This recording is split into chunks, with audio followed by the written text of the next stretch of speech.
Well, my name is Barbara Wilson. My background is mental health. I've been a psychiatric social worker since 1966. Worked in several states. I started out when state hospitals looked exactly like what was in One Flew Over the Cuckoo's Nest, if you ever saw that movie. That was real.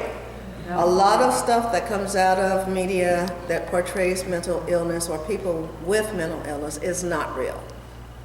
But that one was real. We do have a PowerPoint presentation, and I don't know how to do. I'm technically impaired.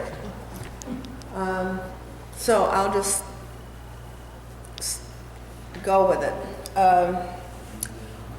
One of the things we want to talk about is how mental health happens, or rather mental illness. I like to talk about mental illness because we don't deal with people that are mentally healthy. And what I'm talking about really is people with adults who have serious and persistent forms of mental illness. So we're talking about people that have a cluster of symptoms that even a child of 6 will go, "Mommy, what's wrong with that van?" Those are my people, okay? I love them. The ones that don't make a lick of sense and they walk with their Bible and they hold up traffic with their grocery cart because they're preaching, those are my people, okay? I love them. People that have bipolar, long-time chronic illness. People that have chronic depression. Question to all of you. Woman's husband dies, long-term marriage. She's very depressed. She got mental illness? How many say yes? Raise your hands. 1, 2. How many say no? Everybody else. Okay. I want to just let you know that depression is the #1 killer in the field of mental illness. People die from depression. Depression saps your energy. Depression makes you make faulty decisions. You don't feel well. You have no energy. You can't go places. You start to withdraw. So when you have friends that have had a recent loss, whether it's their job, their career, their family, their dog, their cat's real big on the list. When people have losses, folks, pay attention to them. Give them an extra outreach because they can die. They're at risk. So in mental illness, I deal with the people that don't get cured in 8 weeks or 8 visits. Whenever you want to change it. Oh, I don't know how to do that. This one. Do I have to do this? No, this one. This one? Oh, okay. Oh, how cool.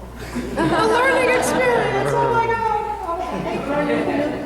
Okay, so this is just a little thing that we put together about, here's 1930s. I want to go back just a bit.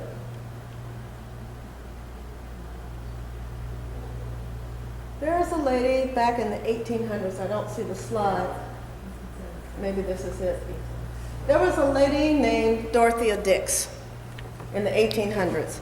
Dorothea Dix made an amazing discovery. She found out that all the crazy people and retarded people were in prisons. And she thought, that's a bad idea. So she spent the rest of her life fighting for legislation for that to change. Now, keep that in your mind. Here in 1936, they had the first lobotomy. And before you turn your nose up at lobotomy, remember that it was a big improvement over what they had been doing. You know, they used to throw people in the river, and if they swam, they were cured. If they drowned, that proved that the demons had taken over. So, you know, we went into electric shock, and then in 1954, we got chemicals. That's where we are today. Thorazine was the #1, and now we have, 2 and 3 generations of psychotropic medications. Expensive, people don't like to take them, and we call them non-compliant. They miss their friends that they get to hear in their head. 1955, we had 560,000 people in public psychiatric hospitals, and that's what was the state of the art. When I get to here, one of the things that we omitted a lot of slides to make it short enough, but the first Mental Health Act was signed by President Harry Truman.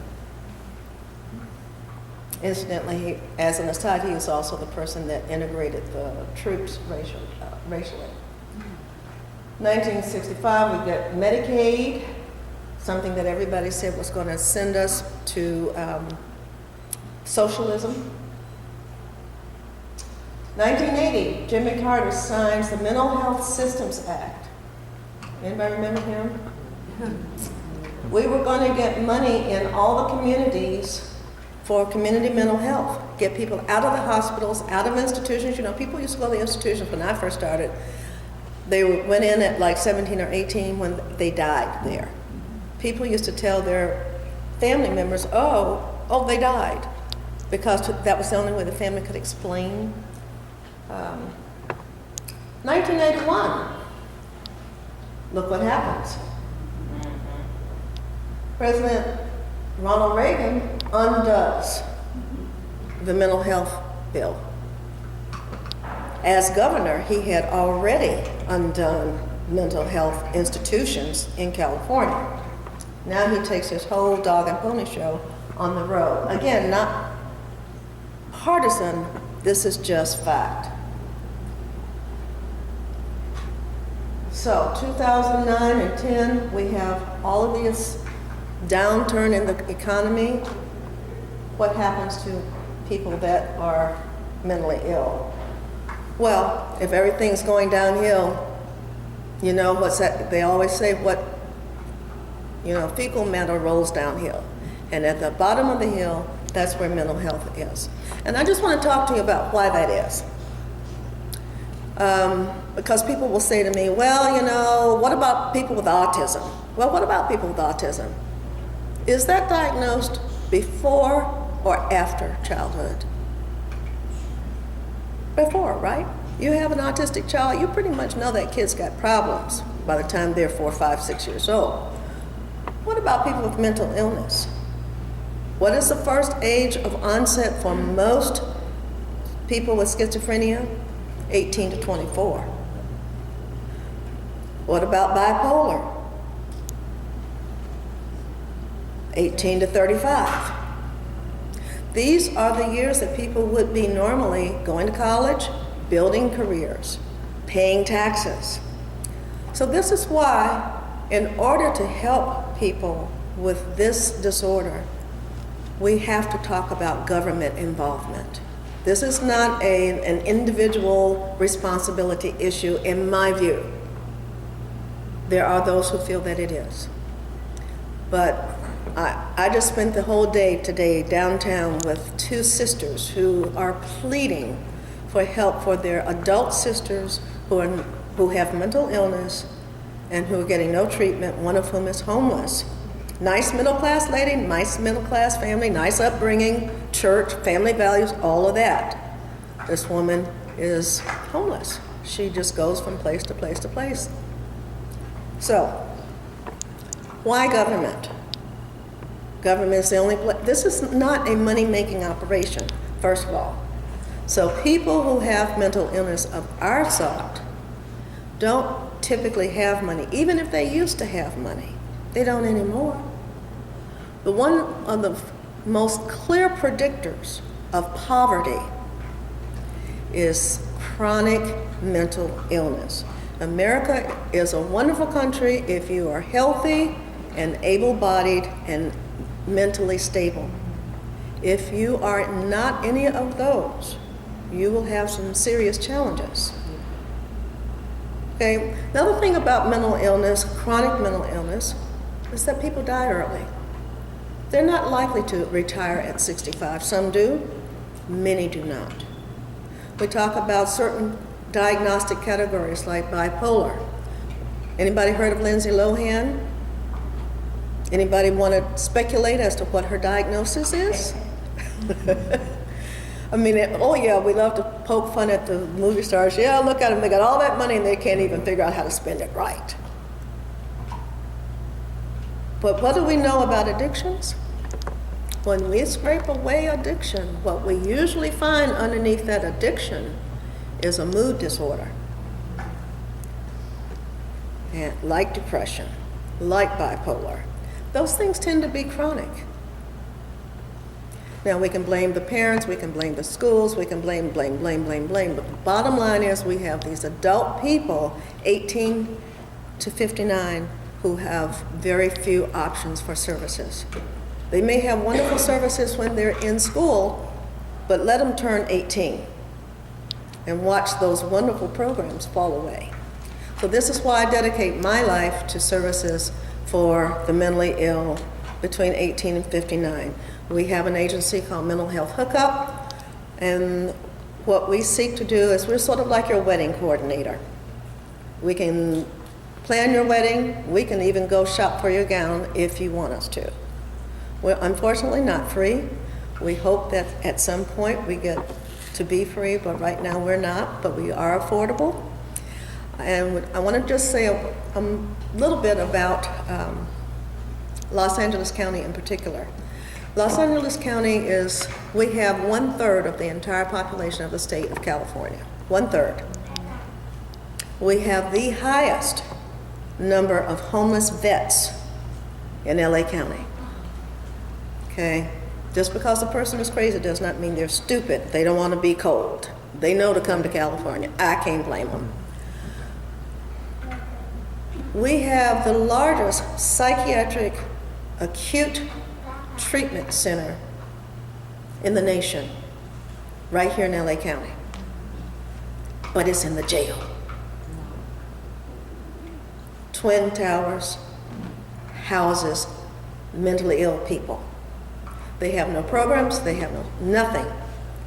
And the one thing that I will agree with Sheriff Baca about is that jail is no place for people with mental illness. Our relatives, these are our brothers, our sisters, our sons, our mothers. These are not other people. These are our people. And they deserve to be treated well. Just because they have mental illness is no reason for them to not be treated well. Well, just a little bit about Obamacare. Obamacare, or as I like to call it Obamacare, actually kind of makes me feel good because I campaigned on it. Collapses the walls. Insurance companies in the past have always been able to charge an extra fee for mental illness. So if you have a chronic illness like hypertension, diabetes, you get covered. If you have health insurance, that is. But not so much if you have mental health issues. Now they want to charge on an extra this, that you only have a lifetime cap of X number of visits and you can only have this much prescription drugs or whatever. It's very complicated, convoluted, and many health plans don't cover mental health at all. That will change January 1st, 2014, the good Lord willing. There will be no more carve-outs for mental health. Mental health visits to a psychiatrist will be housed and paid for with the same copays that you pay for any other copay to see any other doctor in any other field. This by itself, I think, will go a long ways towards reducing stigma. Anybody realize that, I don't know if you're aware of it, last Saturday, the County of Los Angeles broke ground in Van Nuys for an all-inclusive service center. It will have many, many services that people need to survive in one place. We've been asking for that for like 40 years. It's now happening, just an aside. So, same with addiction. If you have an addiction problem or you know you have a loved one with an addiction problem, all that shame and stigma and what I call internalized self-hatred that comes as a result of being addicted to a substance, that too will be charged at the same rate. Insurance companies must not charge they're insured any higher rate to see mental health or addiction counselor than they charge for any other service. That's huge. Now, Peter didn't go into this because, I don't want to talk too long because I know I'm so excited. Dr. Robbie, he is a wealth of information. But one of the things that you do remember is that 80% of all of the money that insurance companies take in after January 1st must go for taking care of their insureds. And it's 85% under other circumstances. And Peter knows all the details. I don't have to get into it because I don't keep numbers in my head. But if you have any questions after the good doctor speaks, I'm here. Thanks.